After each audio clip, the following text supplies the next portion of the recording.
दोस्तों नमस्कार, स्वागत है आपका आपके अपने डिफेंस क्लासेस पर। दोस्तों आज हम लोग मोस्ट इम्पॉर्टेंट 75 क्वेश्चंस दोस्तों आपका हिस्ट्री से रिलेट करने वाले हैं दोस्तों, जो आपके अलग अलग एग्जाम में बहुत ही बार पूछे गए हैं। देखिए दोस्तों, आप लोगों की इतनी सारी मेहनत हम लोग कर रहे हैं, तो आप लोगों से उम्मीद करते हैं दोस्तों कि आप लोग चैनल को सब्सक्राइब जरूर कर लीजिएगा। टेलीग्राम ग्रुप और व्हाट्सएप ग्रुप से जुड़ जाइए, जहाँ पर दोस्तों आपको सारी पेड क्लासेस की तरह चीज़ें एकदम फ्री ऑफ कॉस्ट मिल रही हैं और आपको वहाँ पर सारा PDF वगैरह भी आप लोगों को मिल रहा है। तो लिंक जो है हर वीडियो में दोस्तों, किसी भी चैनल पर जाके आप चैनल पर कोई भी वीडियो जाकर के आप लोग देख लीजिए, सब जगह सबके नीचे जो है दोस्तों टेलीग्राम और व्हाट्सएप ग्रुप का लिंक भी है, तो आप लोग उनसे भी जुड़ जाइए, आपको बहुत फायदा होने वाला है। ये दोस्तों आपके फायदे के लिए है और चैनल को जरूर सब्सक्राइब करिए। चलिए अब स्टार्ट करते हैं अपने क्वेश्चंस को।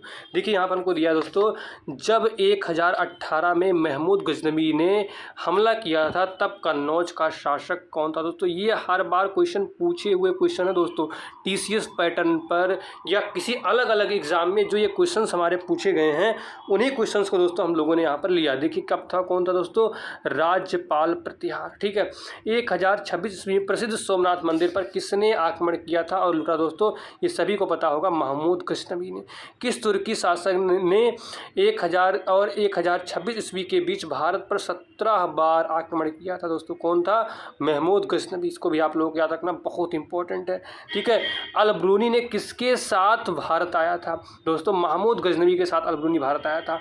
सुल्तान महमूद का शासक था, सुल्तान महमूद का शासक था, कहाँ का शासक था, गजनवी शासक था। दोस्तों अल बरूनी की 8वीं कृति किस उपमहाद्वीप का लेखा जोखा दिया उसे जाता है। जैसे किताब अल हिंद, यानी अल बरूनी की 8वीं कृति किसने उपमहाद्वीप का लेखा जोखा दिया उसे कहा जाता है किताब उल हिंद कहा जाता है। दोस्तों बहुत इंपॉर्टेंट है। ठीक है, इसमें दोस्तों भारत के कुओं वगैरह के बारे में बहुत डिटेल में लिखा गया।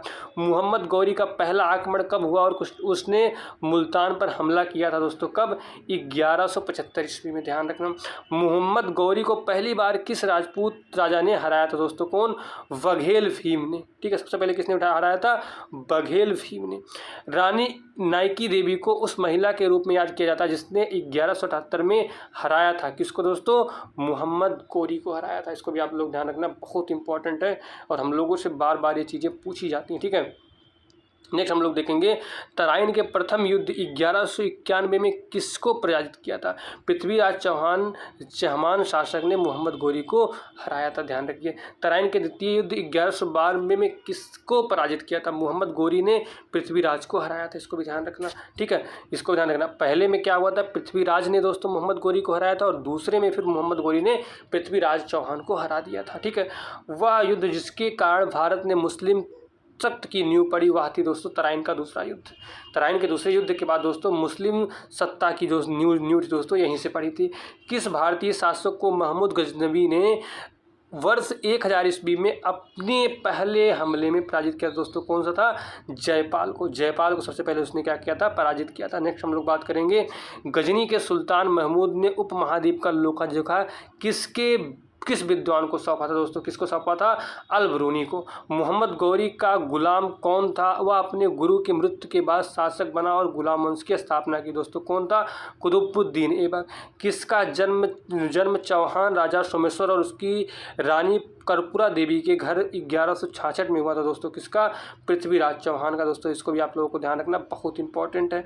देखिए 1191 ईस्वी में सुल्तान मोहम्मद को हराने वाला प्रसिद्ध चौहान शासक कौन था। दोस्तों कौन था, पृथ्वीराज चौहान। नेक्स्ट हम लोग बात करेंगे, 1192 में पृथ्वीराज द्वितीय को पराजित करने वाला सुल्तान मोहम्मद गौरी का शासक था। दोस्तों कहाँ का, अफगानिस्तान का।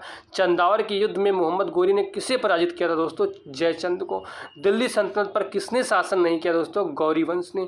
उस राजा का नाम बताइए जिसने दिल्ली पर आक्रमण किया और कोहिनूर हीरा लूट लिया। दोस्तों नादिर शाह। ये भी आपके लिए बहुत इंपॉर्टेंट है दोस्तों, इसको भी आप लोगों को ध्यान रखना है।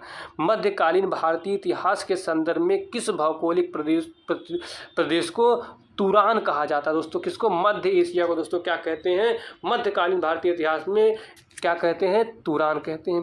तमेरलेन तैमूर इल्लंग ने भारत पर आक्रमण किस वर्ष किया था। दोस्तों कब, 1398 ईस्वी में। पंचनामा में किस भारतीय विजय का इतिहास दर्ज है। दोस्तों अरबों के।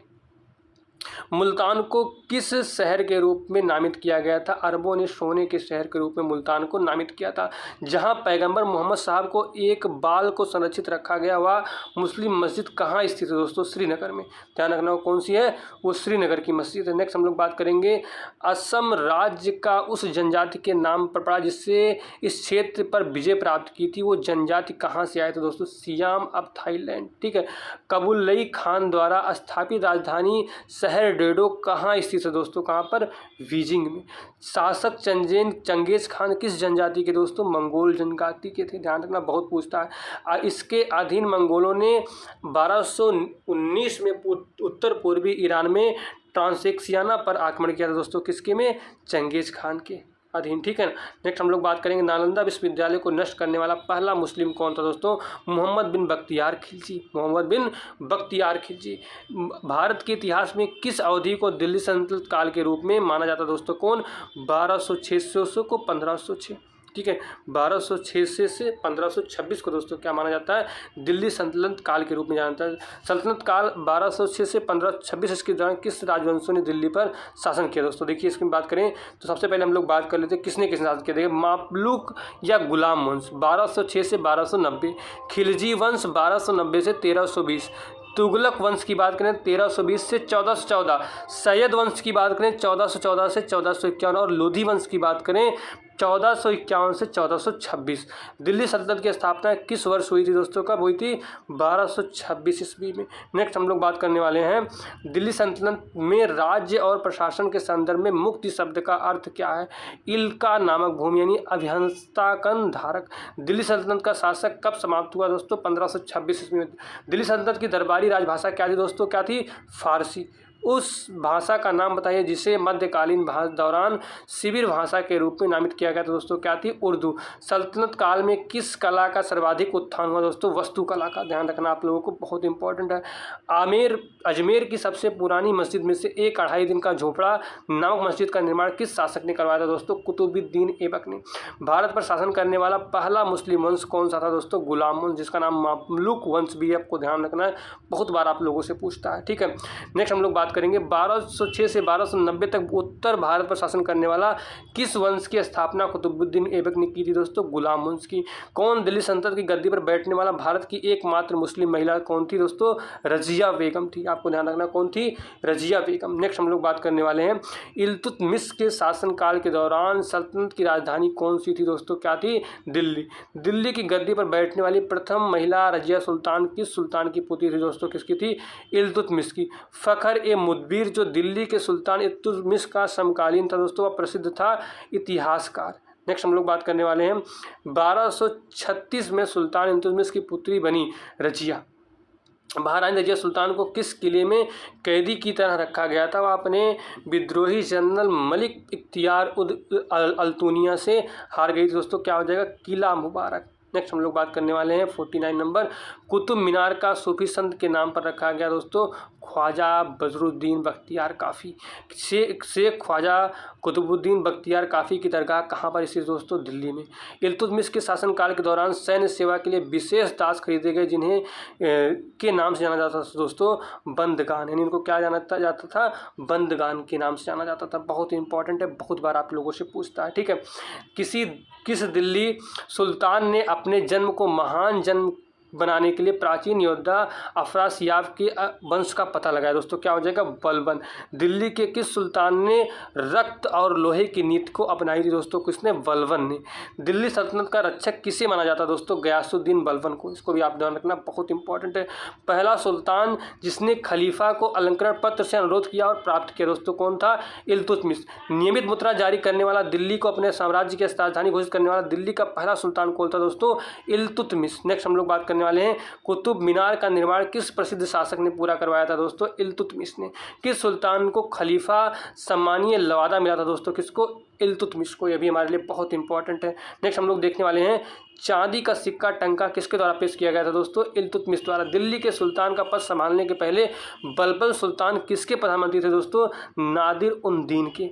इल्तुतमिश ने शिक्षा का एक केंद्र कहाँ पर स्थापित किया था दोस्तों? पटना में। नेक्स्ट हम लोग बात करने वाले हैं दिल्ली के पहले मुस्लिम शासक कौन थे? कुतुबुद्दीन ऐबक। ठीक है। नेक्स्ट हम लोग बात करेंगे लाहौर में चौगान पोलो खेलते समय घोड़े से गिरकर अचानक दिल्ली में किसकी मौत हो गई थी? किस सुल्तान की मौत हो गई दोस्तों? कुतुबुद्दीन ऐबक की। विजित भूमि की देखभाल करने के लिए मोहम्मद गोरी ने अपने भरोसेमंद जनरल को पीछे छोड़ दिया था दोस्तों। ठीक है ना। क्या किया था? अपने विजित भूमि को जीतने के लिए दोस्तों किसको पीछे, अपने सबसे मेन जनरल को दोस्तों क्या किया था? उसने पीछे छोड़ दिया था। कुव्वत उल इस्लाम मस्जिद का निर्माण किसने करवाया था दोस्तों? कुतुबुद्दीन ऐबक ने। ठीक है। अब देखिए बात करेंगे लाख बख्श शासक को की उपाधि थी दोस्तों कुतुबुद्दीन ऐबक की। कुतुबुद्दीन ऐबक को लाख बख्श भी कहा जाता था। नेक्स्ट हम लोग बात करेंगे 68 नंबर। दिल्ली का कुतुब मीनार का निर्माण किस शताब्दी में प्रारंभ? 12वीं से 13वीं शताब्दी में। चंगेज खान के अधीन मंगोलों ने किस शासनकाल में भारत पर आक्रमण किया था? इल्तुतमिश ने। अमीर खुसरो थे दोस्तों कौन? एक कवि थे। ठीक है। भारत का तोता किसे कहा जाता है दोस्तों? अमीर खुसरो को। ठीक है। ने इंद्रप्रस्थ माता या चंद्रोड़ी संप्रदाय नामक संगीत शास्त्र की एक नई प्रणाली बनाई दोस्तों किसने? अमीर खुसरो ने। ठीक है। अमीर खुसरो ने क्या बनाया था? इंद्रप्रस्थ या फिर चंदुरदड़ी संप्रदाय नामक संगीत की एक नई प्रणाली बनाई। सल्तनत की सबसे बड़ी स्थायी सेना जिसे सीधे राज्य द्वारा भुगतान किया जाता था किसके द्वारा बनाई गई दोस्तों? अलाउद्दीन खिलजी द्वारा। ठीक है। नेक्स्ट हम लोग बात करेंगे दोस्तों दक्षिण भारतीय पर विजय प्राप्त करने वाला दिल्ली का पहला सुल्तान कौन था दोस्तों? अलाउद्दीन खिलजी। दोस्तों आज की वीडियो में इतना ही। मैंने 15 मिनट में 12 मिनट में आप लोगों को ये 75 क्वेश्चन जो इंपॉर्टेंट, सॉरी 74 क्वेश्चन जो आपके बहुत इंपॉर्टेंट है उसको दोस्तों आप लोगों को देने का प्रयास किया है। आप लोग इसी तरीके के क्वेश्चंस को पाने के लिए इसका PDF वगैरह पाने के लिए टेलीग्राम से, व्हाट्सएप ग्रुप से और चैनल से जरूर जुड़ें। आज की वीडियो में इतना ही। Thank you. जय हिंद, जय भारत, नमस्कार।